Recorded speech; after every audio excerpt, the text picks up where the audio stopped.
서로 인사할까요? 당신은 은혜 받은 자입니다. 당신은 은혜 받은 자입니다. 당신은 은혜 받은 자입니다. 은혜 받은 자입니다.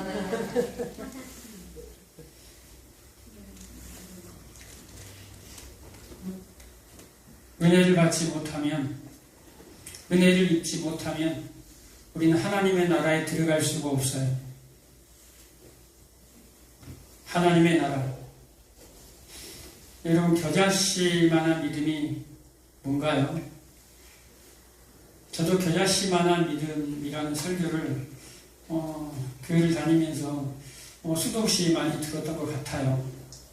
많이 들었던 것 같아요.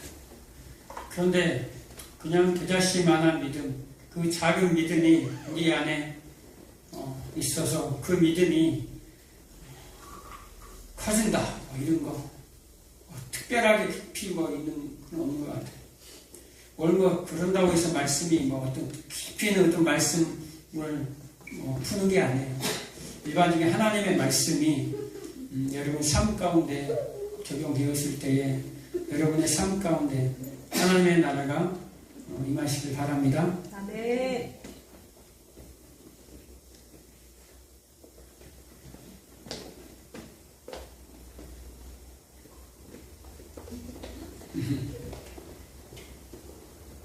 따라하겠습니다. 겨자씨 믿음. 겨자씨 믿음. 오늘 주일날 오전 설교가 좀 어려웠나요? 아니죠? 우리 성도님들은 충분히 이해하고 충분히 이렇게 흡수할 그런 말씀이에요. 일반 교회에서 이 얘기하면 잘 못 알아듣지만 우리 성도님들이 계속해서 말씀을 이렇게 또 듣고 오셨기 때문에 사실 오늘 이 본문도 사실 이어지는 말씀이에요. 예수님이 에스겔 18장에 나와 있는 이 에스겔 17장에 나와 있는 그 독수리와 포도나무 비유를 이 겨자씨 말씀을 하면서 사실 거기서 가져온 거거든요. 이 말씀도. 여러분 오늘 그 므낫세에 대해서 잠깐 얘기를 했었죠. 므낫세의 죄. 성경을 읽다 보면 므낫세의 죄가 계속 사실 나와요. 열왕기상 이렇게 역다 이렇게 읽어보면 예언서나 쭉 보면 므낫세의 죄, 이 죄가 창세기 선악과 때부터 계속해서 이 구약 전체를 덮어온 죄예요. 구약 사람들이. 그래서 우리 사사기 했잖아요. 사사기에서 계속해서 12사사를 보냈지만 하나님의 백성들이 여호와의 목전에서 악을 행하였더라라고 얘기하는 거예요. 그 악이 뭡니까? 그 악이 므낫세의 죄예요. 그들은 하나님이 있는데도 불구하고 구원자를 보내줬는데도 불구하고 계속해서 죄를 범하더라라는 거예요. 그 죄가 뭡니까? 하나님의 제단 안에서 우상을 갖다 놓고 구약시대 전체가 이스라엘 백성들이 죄를 우상을 범하고 있었다라는 말이에요. 출애굽하자마자 홍해를 지나고 광야에서부터 뭘 놓고 그들이 원망하고 불평했습니까? 땅의 것에 먹고 마실 물이 없다 하면서 땅의 것에 의해서 먹고 사는 것 때문에 자기들이 얻을 수 있는 게 없다. 이것 때문에 계속 원망 불평, 거기서 또 계속 자기들이 원함만 구해왔어요. 오늘날도 마찬가지예요. 그 시대나 몇천 년이 지난 오늘 이 시대나 똑같은 것을 구하고 있어요. 그래서 하나님이 다 쓸어버리겠다 라고 하고 누구를 보냅니까? 예수님을 보내는 거예요. 다 너희들이 들포도가 돼버리니까 참 포도나무에 아예 젖붙임을 받게 해버린 거예요. 누구를? 세상에 있는 하나님의 택함 받은 백성들을. 여러분, 므낫세가 누구에게서 태어났죠? 누구? 히스기야에게서 므낫세가 태어났어요. 자, 그럼 여러분 잘 보세요. 이게 아까 오전에는 설명 안 했던 거예요. 여러분에게만 하는 거예요. 히스기야가 정말로 기도하고 기도해서 15년을 연장을 받았어요. 죽어야 될 사람이에요. 하나님이 히스기야는 죽어야 된다고 이사야가 가서 얘기했거든요. 너 죽어, 저 죽는 거야, 죽을 병이야. 근데 살려달라고 욕을 못 버렸어요. 그래서 하나님이 살려줬어요. 아하스의 히스기야가 10도 뒤로 물러갈 정도로 그 증거까지 보여주면서 이게 증거니까 너 15년 살 거야 라고 했어요.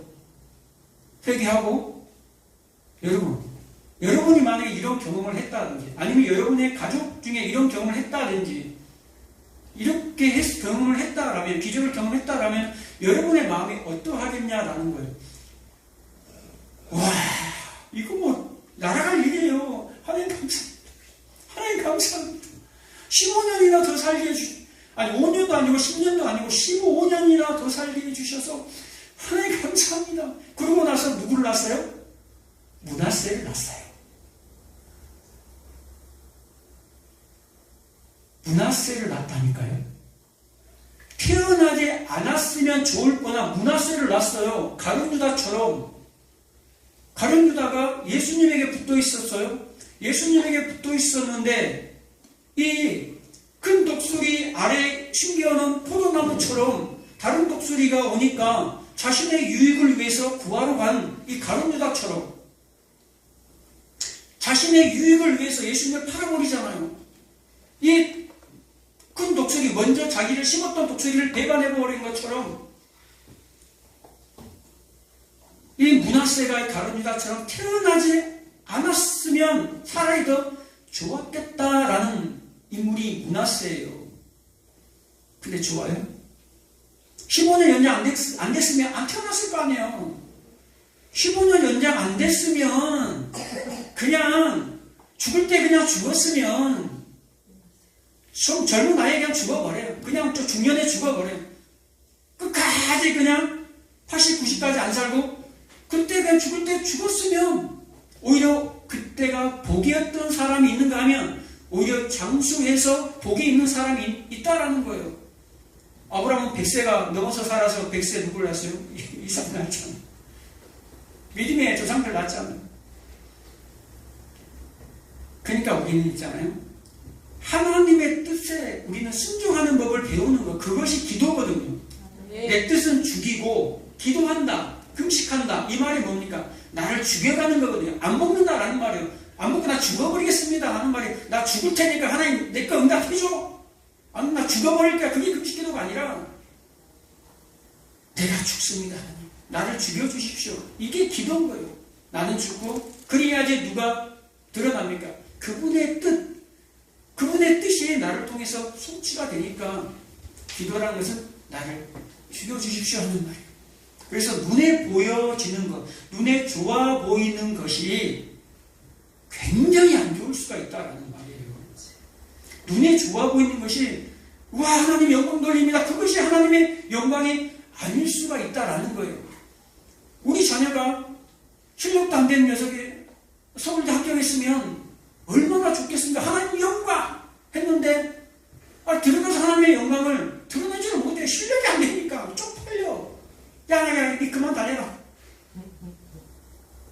자신들은 좋은데 들어갔으니까 합격했으니까 좋은데 하나님이 그것을 영광 받으시겠냐라는 말이에요.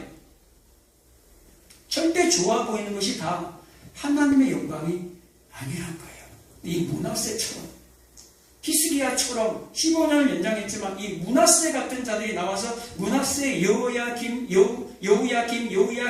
시드기야 결국 망하는 유다가 통째로 남유다가 바벨론에 의해서 뽑혀버리는 그런 일들이 벌어진다는 거예요. 오늘 이 겨자씨가 어디에 숨겨져 있어요? 이 겨자씨 얘기를 하면서 뭐라고 얘기합니까? 18절에 보면 하나님의 나라가 무엇과 같을까? 내가 무엇으로 비교할까? 마치 하나님의 나라가 뭐라는 거예요? 마치 자기 채소밭에 갖다 심은 겨자씨 한 알과 같으니 자라나무가 내 공중의 새들이 그 가지에 깃들였느니라. 어디에 숨겨 있어요? 이 겨자씨가? 채소밭에. 근데 이 겨자씨라는 것이 성경에 뭐라고 얘기합니까? 예수님의 겨자씨를 표현할 때 뭐라고 얘기하죠? 가장 작은 씨, 눈에 보이지 않을 정도로 작은 씨라는 거예요. 겨자씨가. 조금 큰 씨도 있고 작은 씨도 있는데 저는 아직 그쪽 성지 속에는 안 가봤어요. 유럽 정교탐험 가봤지만 정말로 이 겨자씨가 너무 작다 보니까 팔아야 되잖아요. 돈 주고 성지순례 오시는 분한테 팔아야 되는데 그 현지인들이 팔려고 하니까 너무 작아서 제일 큰 것을 판답니다. 제일 큰 거. 그것도 제일 작아. 고기. 배추씨, 무씨, 이런 그것 더 작아. 돈으로 사야 되니까. 아니면 안 보이니까. 그 정도로 겨자씨가 작다라는 거예요. 근데 이 겨자씨 어디다가 심어요? 야채밭에 지금 심는다. 채소밭에 갖다 심는다라는 말이에요. 그러면 다른 씨하고 비유할 때는 보잘것이 없어요. 배추, 무, 고구마, 감자 이런 애들이 보이지도 않네. 얼마나 무시하겠어요.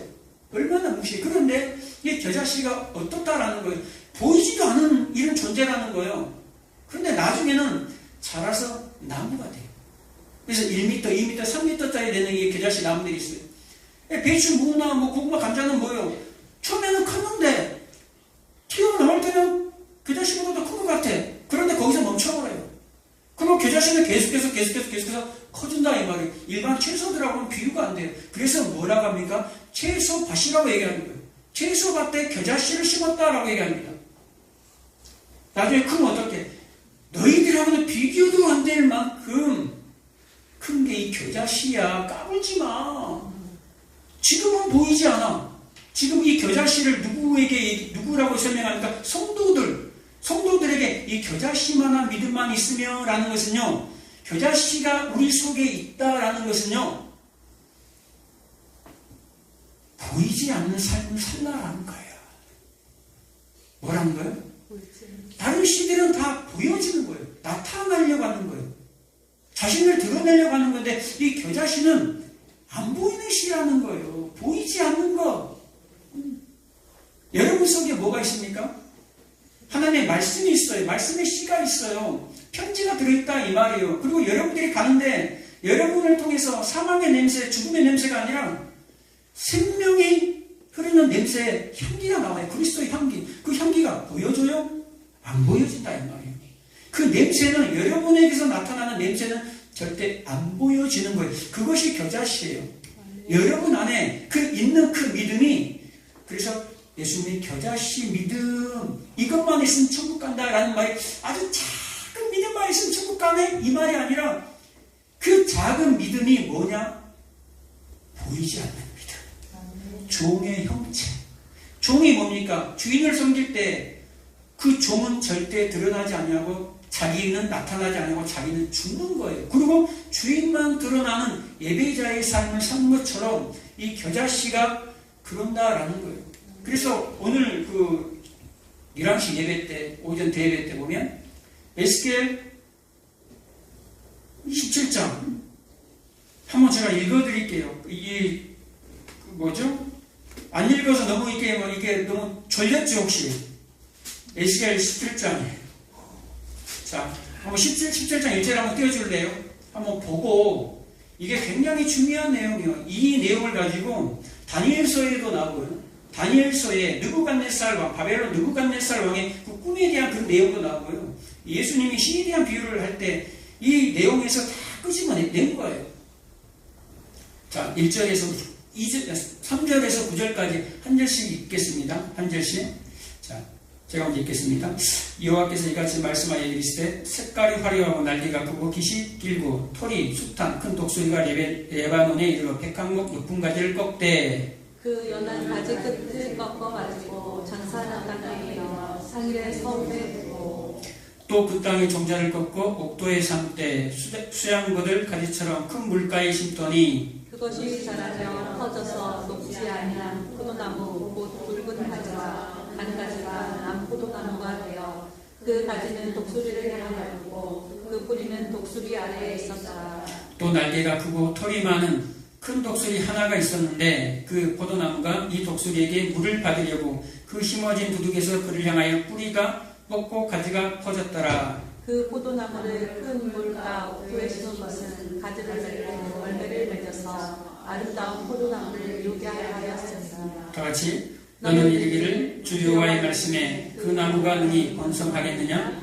이 독수리가 어찌 그 뿌리를 빼고 열매를 따며 그 나무가 시들게 하지 아니하겠으며 그 연한 잎사귀가 마르게 하지 아니하겠느냐? 많은 백성이나 강한 팔이 아니라도 그 뿌리를 뽑으리라. 아멘. 아까 제가 얘기한 그대로 그 내용이 지금 나오죠? 3절 하반절에 보면 백향목 높은 가지를 꺾되 그 연한 가지 끝을 꺾고 잠사는 땅, 가나안 땅, 약속의 땅에 넣는다 이 말이에요. 그 종자 씨, 예수 그리스도를 꺾어서 이 땅에다가 심는다 이 말이에요. 땅에다가 심는데 위에 것을 높은 곳에서 끊어서 아래다가 심으면 얼마나 부끄럽고 쪽팔리고 그러겠어요. 그러니까 지금 이 반항을 하는 거예요. 우리의 모습이 이 겨자씨처럼 이 포도나무처럼 꺾여서 밑에 심겨지면 아주 작은 것 같지만 이것이 자라나면 세상에 열방의 새들이 와서 깃들게 된다라는 거예요.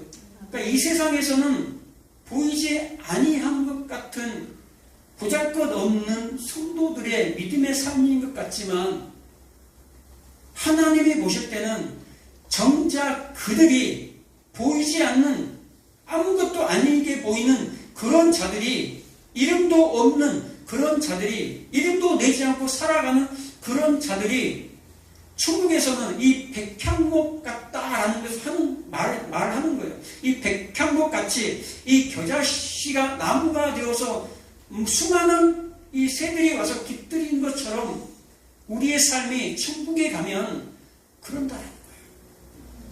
여러분 약수물 아시죠? 예전에 보면 턱골정원 앞에 그 약수도 있었잖아요.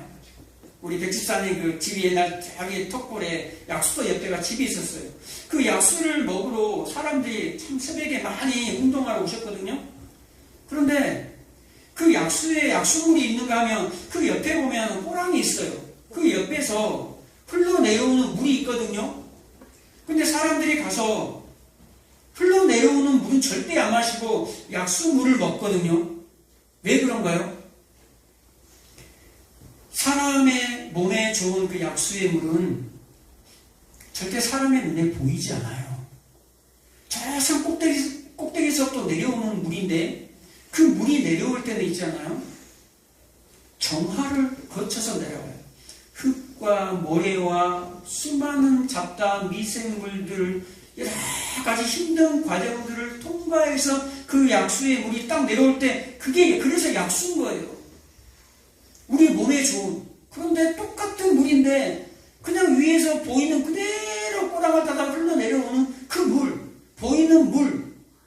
그 물은 아무리 보기 좋아도 시원하게 보여도 먹지를 못하고 버려지는 물이다라는 거예요. 우리의 삶이 그런 거니까. 아까 보여지는 것, 그게 다 좋은 게 아니다라는 거예요. 보여지지 않는 이 겨자씨 앞에서 자랑질 하다가 이 박살나는 이 채소들, 무, 고구마, 감자, 그 감자 나 좋아하는데 미안한데. 근데 보이지 않는 하나님 앞에 뻐기는 자들이 있었잖아요. 뻐기는 자들, 보이지 않는 하나님 앞에 뻐기는 자들, 이 선악과 먹은 이 아담 군상들. 그리고 하나님 앞에서 자랑질 하다가 내끼리 장부들, 이 유명한 자들 다 뭐 있습니까? 하나님 앞에 뻐기다가 다 쓸어버림을 당하잖아요. 그리고 또 뻐겨요. 바벨을 쌓다가 우리 이름 한번 내보자. 그리고 또 뻐기고 자랑하다가 또 다 박살 내버려. 하나님은 다 흩어버리잖아요. 이게 계속해서 창세기부터 지금까지 오늘날 역사까지 오늘날 우리가 있는 이 시대까지 이게 흐르고 있다는 거예요. 그래서 우리는 예수 없이는 살 수가 없는 존재예요. 그분의 은혜가 없이는 우리는 절대 건짐을 받을 수가 없는 존재입니다. 눈에 보이지 않더라도, 드러나지 않더라도 겨자씨 같은 그런 작은 자처럼 겸손하게 섬기며 사시는 저와 여러분 되시기를 축복합니다. 기도하겠습니다. 좋으신 아버지